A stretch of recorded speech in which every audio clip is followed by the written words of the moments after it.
Assalamualaikum warahmatullahi wabarakatuh. Nama saya Nur Al-Shahnin binti Muhammad Nur, nombor metrik 047397. Jadi saya dan ahli kumpulan saya akan membentangkan berkenaan tajuk isu berkaitan amalan beragama di Malaysia. Jadi pengenalan berkenaan dengan tajuk kami ialah masyarakat Malaysia merupakan sebuah masyarakat majmuk yang terdiri daripada berbilang agama, bangsa, bahasa dan budaya, sekaligus menjadikan Malaysia sebagai sebuah negara multi-agama dengan keunikannya yang tersendiri.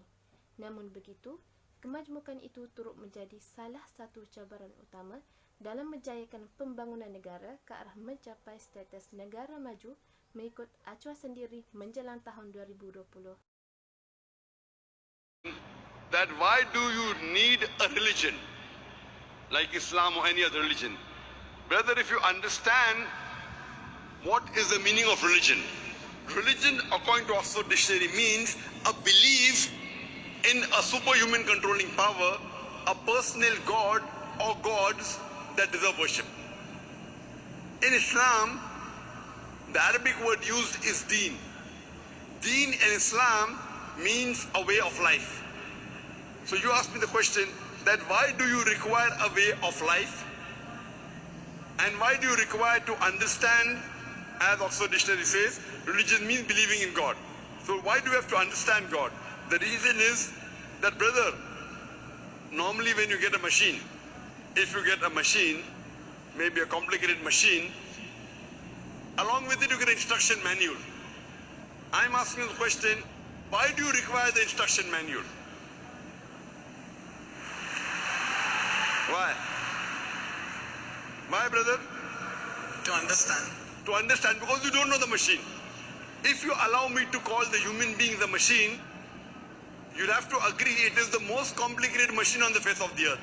So don't you think this requires an instruction manual? The last and final instruction manual for the human being, it is the glorious Quran.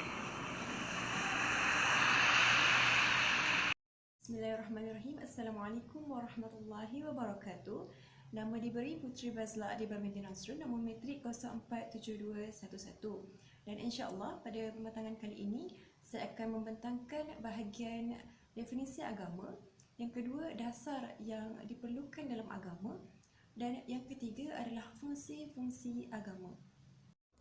Sebelum kita masuk kepada isu-isu amalan beragama di Malaysia, mari kita lihat definisi agama. Terdapat beberapa ahli falsafah barat yang telah mendefinisikan maksud agama, antaranya E.B. Taylor yang menyatakan agama adalah kepercayaan kepada makhluk-makhluk spiritual, dan yang kedua adalah J.G. Fraser yang mengatakan agama adalah jalan pertengahan antara magic dan sains, dan yang ketiga Emile Durkheim yang mengatakan agama ini adalah sistem kepercayaan dan amalan yang berkaitan dengan perkara-perkara suci. Manakala menurut sarjana barat sejarah Islam seperti Muhammad Abdullah Darras mengatakan ad-din adalah kepercayaan kepada ketuhanan sesuatu zat yang mewajibkan ketaatan dan peribadatan.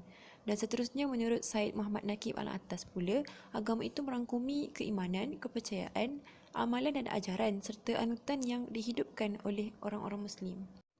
Seterusnya kita lihat kepada dasar-dasar ajaran agama Islam, yang mana maksud dasar itu sendiri adalah pesan ketuhanan yang diterima oleh Nabi Muhammad SAW untuk disampaikan kepada manusia sebagai petunjuk perjalanan hidupnya semenjak lahir sehinggalah baginda wafat.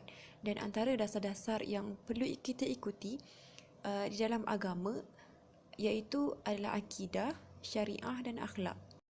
Meskipun terdapat banyak agama yang wujud di dalam Malaysia ini, akan tetapi perlu kita ketahui dan perlu kita percaya bahawa agama Islam ini merupakan agama yang satu dan merupakan agama yang benar. Di sini kita lihat apakah fungsi agama Islam itu sendiri. Agama Islam itu adalah tuntutan bagi manusia agar memiliki akhlakul karimah, dan yang kedua, agama Islam ini adalah jalan untuk kita mencapai kemaslahatan, ketenangan dan kedamaian serta keselamatan yang baik di dunia maupun di akhirat. Dan seterusnya, agama Islam ini adalah dia mengandungi ajaran yang moderat, seimbang dan lurus. Berdasarkan fungsi agama yang ketiga ini, dapat kita ketahui bahawa Islam itu tidak mengajarkan kita sifat ekstrim dalam bentuk dan dalam bidang apapun. Dan sekiranya ada pandangan agama yang menyuruh kita untuk bersifat ekstrim dan radikal, baik dalam agama, ekonomi maupun politik, maka kita harus berwaspada dan kita tidak perlu mengikutinya. Bismillahirrahmanirrahim. Nama saya Nur Syahira binti Sazbari, nombor matrik 047385, akan meneruskan perbentangan iaitu berkaitan dengan kedudukan agama dalam perlembagaan. Sebagaimana yang kita ketahui bahawa rukun negara yang pertama iaitu kepercayaan kepada Tuhan.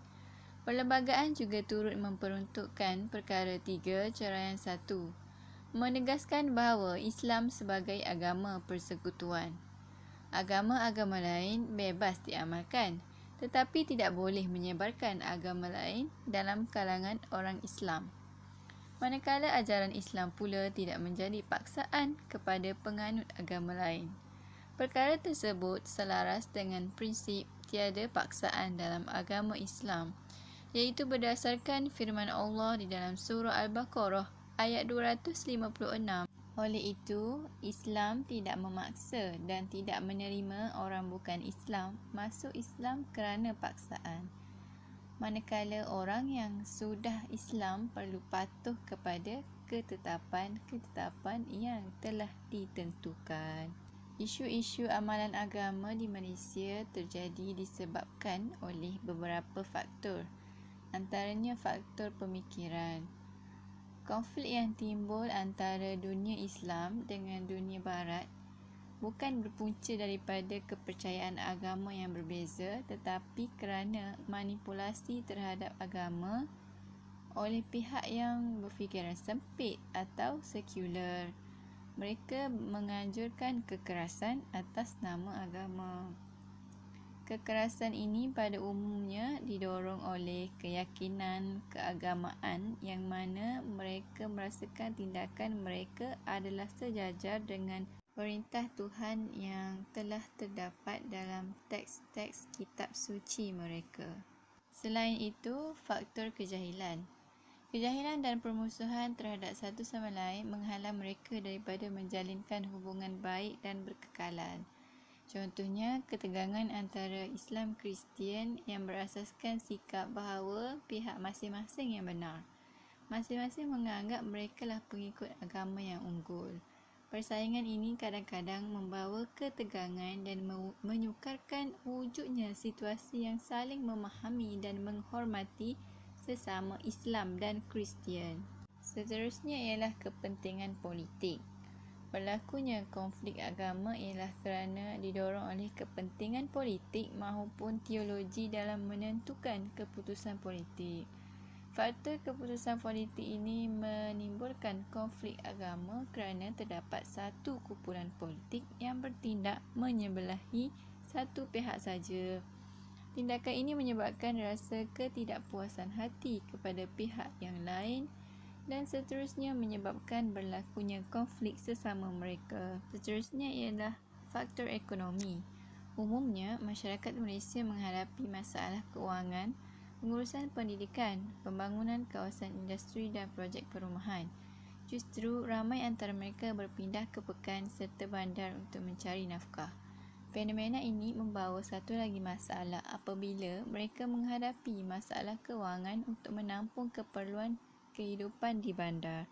Kesannya berlaku keciciran dalam pendidikan anak-anak dan potensi melakukan jenayah adalah tinggi. Seterusnya ialah faktor sosial.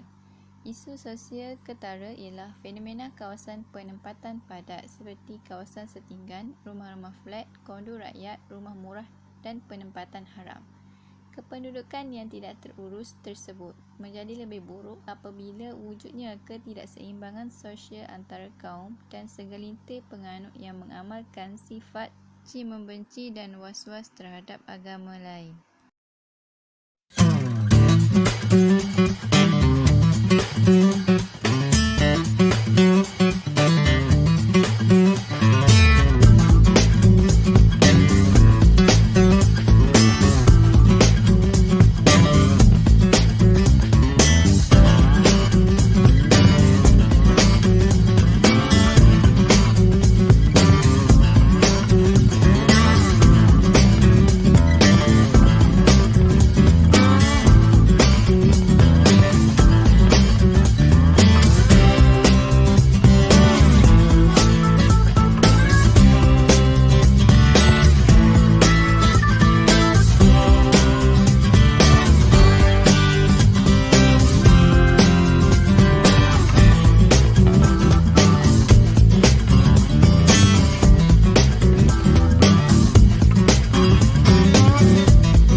saya akan menjelaskan cadangan penyelesaian isu-isu antara agama di Malaysia. Cadangan pertama, pihak yang berwajib seperti kerajaan di peringkat pusat maupun di negeri harus meliti kembali ciri-ciri dan kelayakan calon yang akan dilantik. Cadangan kedua, pihak agama Islam perlulah menentukan sebuah unit atau organisasi yang terdiri daripada pemimpin agama yang memenuhi ciri-ciri dalam cadangan pertama di atas.